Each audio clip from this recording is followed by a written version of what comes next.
नमस्कार, मैं खुशी और आप देख रहे हैं करंट खबर। आइए नजर डालते हैं आज की बड़ी खबर पर।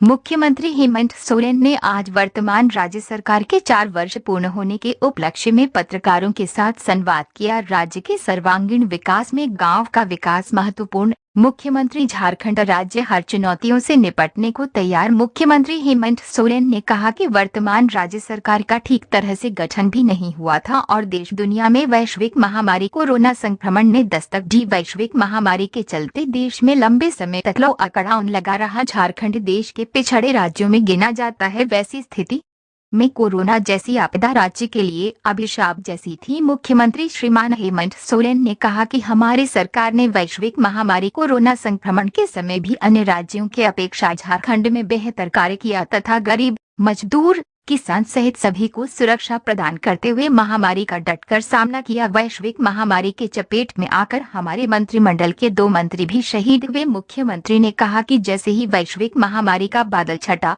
हमारी सरकार ने वादों के अनुरूप राज्य को एक नई दिशा देने का प्रयास किया।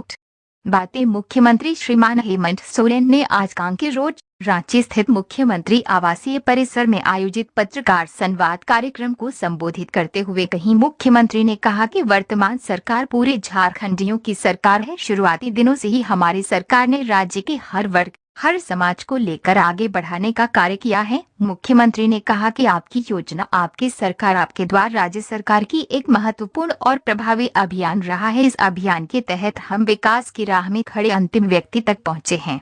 29 दिसंबर 2023 को इस अभियान के तीसरे चरण का अंतिम पड़ाव है। मुख्यमंत्री ने कहा कि झारखंड देश का सबसे पिछड़ा राज्य होने की वजह से यहाँ आर्थिक, शैक्षणिक स्तर पर सहित कई विषमताएं रही हैं। हमारी सरकार, आपकी योजना, आपकी सरकार, आपके द्वार अभियान के माध्यम से इन विषमताओं पर काम करने का पुरजोर कोशिश हुई है। मुख्यमंत्री हेमंत सोरेन ने कहा कि हमारी सरकार ने राज्य कर्मियों को संवेदनशील बनाने का प्रयास किया है। जिस उद्देश्य के साथ हम लोगों ने सरकार बनाई, उसे उद्देश्य को पूरा करने के लिए ये सरकार अब तक गाँव के लोगों के साथ, राज्य की जनता की भावनाओं के साथ कम से कदम मिलाकर चलने का कार्य किया है। मुख्यमंत्री ने कहा कि अभी चुनौतियां खत्म नहीं हुई हैं, आगे हम लोगों को और कई चुनौतियों से सामना करना है, परंतु इन चुनौतियों से निपटने के लिए हम पूरी तरह तैयार हैं। मुख्यमंत्री ने कहा कि किसी भी राज्य का सर्वांगीण विकास केंद्र सरकार तथा राज्य सरकार के आपसी समन्वय से होता है, परंतु मेरा मानना है कि केंद्र सरकार से जो सहयोग हमें मिलना चाहिए था, वे अपेक्षा के अनुरूप नहीं मिला है। केंद्र सरकार से कम सहयोग मिलने के बावजूद सरकार ने कदम रोके नहीं, बल्कि निरंतर आगे बढ़ते रहे। मुख्यमंत्री श्रीमान हेमंत सोरेन ने कहा कि हमारी सरकार ने झारखंड के किसानों, मजदूरों, युवाओं, महिलाओं, बेरोजगारों सहित सभी वर्ग को सरकार की विभिन्न भावी योजनाओं से जोड़ने का निरंतर प्रयास किया है, आगे भी करती रहेगी। मुख्यमंत्री ने कहा कि झारखंड में 80% आबादी ग्रामीण क्षेत्रों में निवास करती है। मेरा मानना है कि राज्य का सर्वांगीण विकास तभी संभव है जब हम गांव को मजबूत करेंगे। जब गांव मजबूत होगा तभी शहर और राज्य मजबूत होगा। मुख्यमंत्री ने कहा कि हमारा संकल्प है कि हम झारखंड के गांव की अर्थव्यवस्था को मजबूत कर राज्य के माथे पर जो पिछड़ेपन का टैग लगा है, उसे हटाने में जरूर कामयाब होंगे। मुख्यमंत्री ने कहा कि वर्ष 2025 में झारखंड युवा राज्य की गिनती में शुमार हो जाएगा। पिछले 20 वर्षों में इस राज्य को पूर्व सरकारों से जितनी अपेक्षाएं थी, उसके मुताबिक पूर्ववर्ती सरकारी बिल्कुल खरी नहीं उतर पाई। यही वजह है कि आज झारखंड पिछड़ेपन का दंश झेल रहा है।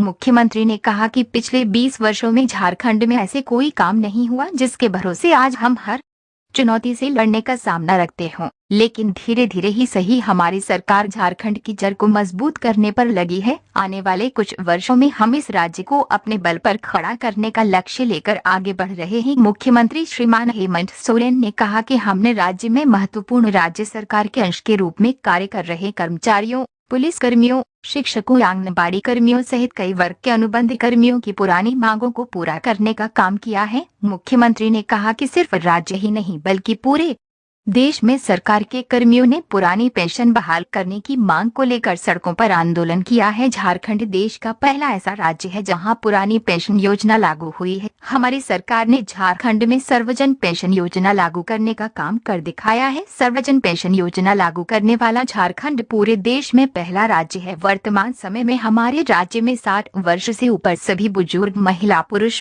विधवा, दिव्यांगों को सामाजिक सुरक्षा से जोड़ने का कार्य कर दिखाया है। हमारी सरकार ने सामाजिक सुरक्षा को प्राथमिकता में लेकर इसके दायरे को बढ़ाने पर बल दिया है। मुख्यमंत्री हेमंत सोरेन ने कहा कि हमारी सरकार आने वाली पीढ़ी को सशक्त करने के लिए कार्य कर रही है। राज्य सरकार ने झारखंड के सरकारी स्कूलों में अध्ययनरत छात्र छात्राओं की छात्रवृत्ति राशि में वृद्धि की है। वहीं सावित्रीबाई फुले समृद्धि योजना से बच्चियों को जोड़ा गया है। इस योजना के तहत सभी पात्र बच्चियों को आर्थिक सहयोग किया जा रहा है ताकि उनकी पढ़ाई बीच में रुके नहीं। मुख्यमंत्री ने कहा कि जो छात्र छात्राएं उच्च शिक्षा हेतु विदेश में पढ़ाई करना चाहते हैं उन्हें भी मरंगोम के पारदेशीय छात्रवृत्ति योजना के तहत 100% स्कॉलरशिप दिया जा रहा है। राज्य में किसानों की ऋण माफी, मुख्यमंत्री रोजगार सृजन योजना, सरकारी उपक्रमों में विभिन्न पदों पर नियुक्ति, प्रत्येक विभागों की नियुक्ति नियमावली बनाने, उत्कृष्ट विद्यालयों का संचालन, बेहतर उद्योग नीति के साथ साथ कई विभिन्न क्षेत्रों में बहुत सारे कार्य किए गए हैं। झारखंड देश का पहला ऐसा राज्य है जहां हाइड्रोजन इंजन का निर्माण किया जाएगा। इस नियमित टाटा कमिंस के साथ एमओयू हो चुका है। कई औद्योगिक संस्थानों द्वारा उद्योग स्थापित करने की कार्य योजना पाइपलाइन पर है। मुख्यमंत्री ने कहा कि रांची शहरवासियों को जाम की समस्या से निजात दिलाने के लिए रांची शहर में फ्लाईओवर का जाल बिछाया जा रहा है। फ्लाईओवर निर्माण कार्य तेज गति से चल रहा है, जल्द ही ये बनकर तैयार हो जाएगा। को जोहार है। आज तो हम लोग पत्रकार संवाद में बैठे हैं, लेकिन मैं कोई तैयारी करके नहीं आया। नहीं, मुझे थोड़ा सा रात में लगता है ठंडा का असर हो गया था इस चक्कर में, लेकिन सब काम करना है तो मिला जुला करके सब खींचा जा रहा है। तो आप साथी लोगों की भी चिंताएं थी, तो हम लोगों ने कहा कि चलो थोड़ा आप लोगों से भी संवाद कर लिया जाए। भागम भाग में बहुत सारी बातें आप लोगों की इच्छाएं थी वो नहीं हो पा रही थी, तो हमने सोचा कि कुछ वक्त आप लोगों के साथ भी बिता लिया जाए, क्योंकि आप लोग की बहुत अहम कड़ी हैं। तो हम चाहेंगे कि आप साथियों से ही बातें आए, तो हम लोग शुरू करें। किधर से शुरू होंगे? अच्छा, देखिए, कल 29 दिसंबर सरकार के 4 साल पूरे होने को हैं, और इस संदर्भ में आप भी जानना चाहते हैं, राज्य भी जानना चाहता है कि सरकार ने ये 4 साल कैसे कार्य किया। तो इस संदर्भ में लगभग चीज़ों के गवाह आप रहे हैं समय पर समय, लेकिन मैं यही कहना चाहूँगा कि सरकार तो जरूर हम लोगों ने बनाई, लेकिन मुझे लगता है जिस तरीके से सरकार को हम लोगों ने और इस राज्य को दिशा देने का पूरा एड़ी चोटी एक किया, वो किसी से छुपा नहीं है। सरकार ठीक से बनी भी नहीं थी। कोरोना महामारी आया, कोविड आया, लॉकडाउन हुआ, और चूंकि झारखंड देश का सबसे पिछड़ा राज्य है, यहाँ किसान, मजदूर तबके के लोग, गरीब, पिछड़े, आदिवासी, दलित, पिछड़ा बहुल राज्य है।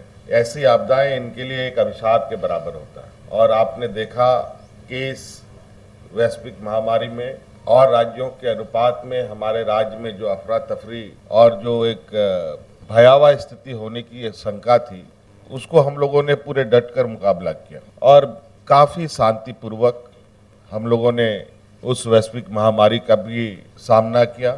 और खुशी इस बात की कि इस राज्य के गरीब, असहाय, मजदूर लोगों को भी हम लोगों ने इस वैश्विक महामारी में कुछ नहीं होने दिया, बल्कि इस चुनौती में हमारे 2 मंत्री भी शहीद हो गए। फिर जब कोविड का बादल छटने लगा, तो जैसे कि हम लोगों ने वादों के अनुरूप कि ये झारखंडियों की सरकार है और हम लोगों ने राज्य के हर वर्ग, हर समाज को लेकर आगे बढ़ने का काम प्रारंभ किया। एक बहुत महत्वाकांक्षी योजना सरकार की रही, आपकी योजना, आपकी सरकार, आपके द्वार कार्यक्रम के माध्यम से हम लोगों ने 2021 से राज्य के अंतिम व्यक्ति तक पहुंचने का प्रयास किया, और कल ही इसकी अंतिम 2023 का पड़ाव भी खत्म होगा। देश का सबसे पिछड़ा राज्य होने के वजह से राज्य में गरीबी, पिछड़ापन, शैक्षणिक, आर्थिक, सामाजिक जो विषमताएं थी,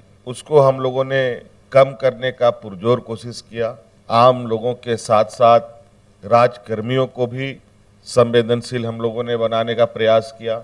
आज हम लोगों ने जो सरकार बनने के पहले इस बात को निर्णय किया था कि ये सरकार गांव से चलेगी, गांव के लोगों के भावनाओं के साथ चलेगी, राज्य की जनता की भावना के साथ चलेगी। कई चुनौतियां आई, इस बीच में अभी भी चुनौतियां हैं, ऐसा नहीं कह सकते कि सारी चुनौतियां खत्म हो गई, क्योंकि ये देश का एक लोकतांत्रिक व्यवस्था है, एक फेडरल संघीय ढांचा है जिसके अनुरूप राज्य सरकार, केंद्र सरकार एक समन्वय स्थापित करते हुए आगे बढ़ती है। लेकिन मैं जहां तक झारखंड जैसे पिछड़े राज्य को एक सहयोग की आवश्यकता है, उस अनुरूप हमें कम सहयोग मिला। उसके बावजूद हम लोगों ने अपने कदमें नहीं रोकी और निरंतर हम लोग आगे बढ़ते रहे। किसानों के लिए, मजदूरों के लिए, महिलाओं के लिए, मजदूरों के लिए, बेरोजगार युवकों के लिए, युवतियों के लिए, हर वर्ग को छूने का हम लोगों ने प्रयास किया और विभिन्न योजनाओं के माध्यम से उनको जोड़ने का प्रयास किया। आप सबको मालूम है, हमारे राज्य में 80% के लगभग का जो संख्या है वो लोग ग्रामीण परिवेश में रहते हैं और मुझे लगता है कि इस राज्य का अगर सर्वांगीण विकास की राह पर चलने का अगर हम संकल्प लेते हैं तो झारखंड में गांव को छोड़े बगैर विकास की राह पर आगे बढ़ना संभव नहीं है। हमारा ये मानना है कि गांव मजबूत होगा तो शहर मजबूत होगा, शहर मजबूत होगा तो राज्य भी मजबूत होगा। राज्य बने हुए 20 साल हो गए, 23वां साल चल रहा है अभी। 2025 में ये युवा राज्य के रूप में गिनती में आएगा। लेकिन मुझे लगता है कि इस नवजात झारखंड को पालने, पोसने, बड़ा करने का और इसको मजबूती प्रदान करने की जो जिम्मेवारी थी, जो हमारे विपक्ष के लोगों को सबसे अधिक मौका मिला। लेकिन आज ये कोई नहीं कह सकता कि आने वाले 25वें साल में झारखंड इतना मजबूत हो चुका है कि ये हर चुनौती से लड़ सकता है। आज इस झारखंड की आत्मा को, इस झारखंड के जड़ को हम लोग निरंतर प्रयासरत हैं कि जो इसमें कमियां थी या कमजोरियां थी उसको खत्म किया जाए और आगे बढ़ाया जाए। हम लोगों ने सरकार के अंग के रूप में कार्य कर रहे कर्मचारियों को भी, चाहे वो पुलिसकर्मी हो, शिक्षक हो, अनुबंध कर्मी हो, सभी को साथ में लेकर बढ़ने का काम किया है। सबके साथ मिलकर काम किया। आज हमारे राज्य के कर्मी और देश के लगभग सभी कर्मचारी अपनी पुरानी पेंशन को लेकर आए दिन चिंताओं से ग्रसित होकर सड़कों पर उतरते हैं।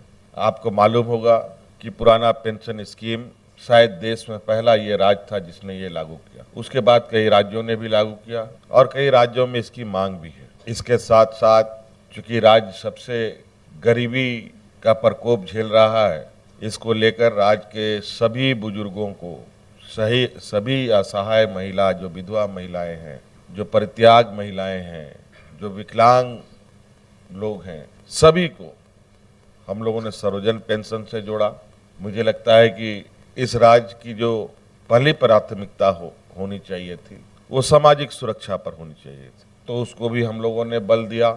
हमारी आने वाली पीढ़ी, हमारी जो छात्र छात्राएं हैं, उनकी छात्रवृत्ति की बढ़ोतरी की बात हो, सावित्रीबाई फुले योजना से बच्चियों को सशक्त करने की बात हो, मरांगोंग के जयपाल सिंह पारदर्शी छात्रवृत्ति से विदेशों में शिक्षा ग्रहण करने की बात हो, किसान ऋण की माफ़ी की बात हो, मुख्यमंत्री रोजगार सृजन योजना के माध्यम से स्वरोजगार उत्पन्न करने की बात हो, विभिन्न पदों में सरकारी नियुक्ति की बात हो, विभिन्न पदों की नियुक्ति की नियमावली पहली बार बनाने की बात हो, कई सारी चीज़ें हैं। उत्कृष्ट विद्यालय बनाने की बात हो राज्य के अंदर, इन सब के साथ साथ उद्योग को बढ़ाने की दिशा में भी कई कड़े कदम उठाए हम लोगों ने। आपको मालूम होगा कि झारखंड देश का पहला ये राज्य होगा जहां हाइड्रोजन से चलने वाला इंजन का निर्माण किया जाएगा, जिसका इकरारनामा हम लोगों ने टाटा कंपनी के साथ किया है।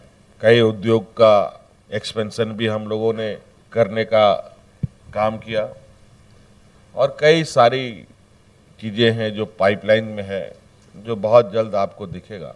रांची जैसे शहर में चारों तरफ फ्लाईओवर का आप जाल देखें, जिस तरीके से आज ट्रैफिक जाम में हम आप सब फंसते हैं, इसको निजात दिलाने के लिए हम लोगों ने बड़े पैमाने पर काम शुरू कर दिया है। तो कई ऐसी चीज़ें हैं, तो मुझे लगता है कि मोटा मोटी कुछ बातें हैं जो हमने कह दिया है।